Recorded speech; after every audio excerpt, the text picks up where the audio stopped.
Everyone, আজ আমরা যাচ্ছি একটা লং ট্যুরে। আমি আশা করি ট্যুরটা ভালো হবে। আমি আমার এই ট্যুরটা নিয়ে অনেক এক্সাইটেড। তো রাস্তায় যাবার পথে বাস একটু ব্রেক নিয়েছিল, তো নেমে একটা ভিডিও ক্লিপ নিলাম। তো আমরা যেহেতু পদ্মা সেতু দিয়ে এসেছি, আমাদের বেশি একটা সময় লাগেনি, খুবই তাড়াতাড়ি, এবং কি ব্রিজগুলো, আকাশ, নদী খুবই সুন্দর ছিল। আমার কাছে তো অনেক ভালো লেগেছে। তো আজ অনেক বছর পর বাড়িতে যাওয়া হচ্ছে। সত্যি কথা বলতে আমি অনেক ফিলিংস নিয়ে যাচ্ছি। আমার মনে অনেক অনুভূতি জাগতেছে বাইরের দৃশ্যগুলি দেখে, অনেক ভালো। তো আমি বাড়িতে পৌঁছে গিয়েছিলাম, সেই ক্লিপটা আর আমার নেওয়া হয়নি। তো বিকেলবেলা একটু বের হয়েছিলাম বাজার করতে। তো এটা হচ্ছে সেই ভিডিও ক্লিপ রাস্তাঘাটের, মাঠ, বিভিন্ন গাছপালা। আমি যেহেতু দীর্ঘ 10 বছর পর বাড়িতে আসলাম, বাইরে অনেক কিছু চেঞ্জ হয়ে গেছে।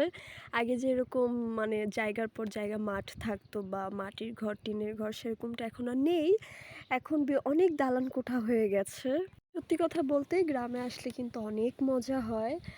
বিভিন্ন গাছে, কার গাছে আম, পেঁপে, পেয়ারা আছে, সব পেড়ে পেড়ে নেওয়া হয়।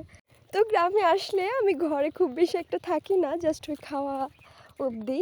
আমি সবসময় গ্রামে আসলে এখানে সেখানে ছোটাছুটি করি, মাঠে ঘাটে থাকি, পুকুরে নদীতে গোসল করা হয়।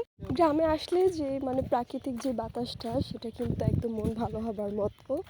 প্রাকৃতিক দৃশ্য দেখলে আসলে মানে খুব ভালো লাগে। গ্রামে অনেক স্মৃতি জড়িয়ে আছে। কলা গাছ থেকে কলার মোচা চুরি করা, বিভিন্ন ফল টল নেওয়া, আর সাথে যদি কেউ একজন সমবয়সী বা কাছের কেউ থাকে, বিভিন্ন গল্প করা, অনেক মজা করা, হাসাহাসি। আর যদি একবার কারেন্ট চলে যায় তাহলে তো আর কোনো কথাই নেই, সবাই বসে উঠোনে গল্প করা, লুডো খেলা। আর এই জায়গাটায় বাস যখন যাচ্ছিলো আমি তো আরেকটু হলে পড়েই যেতাম। তো ভাগ্যিস পড়িনি। তারপরে আমি আর কিছু ওষুধ কিনছিলাম আমার নানুর জন্য।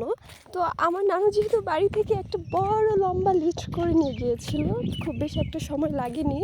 জাস্ট নেমে জিনিসপত্র দোকান থেকে নিয়ে আমরা আবার ব্যাক করে চলে এসেছিলাম।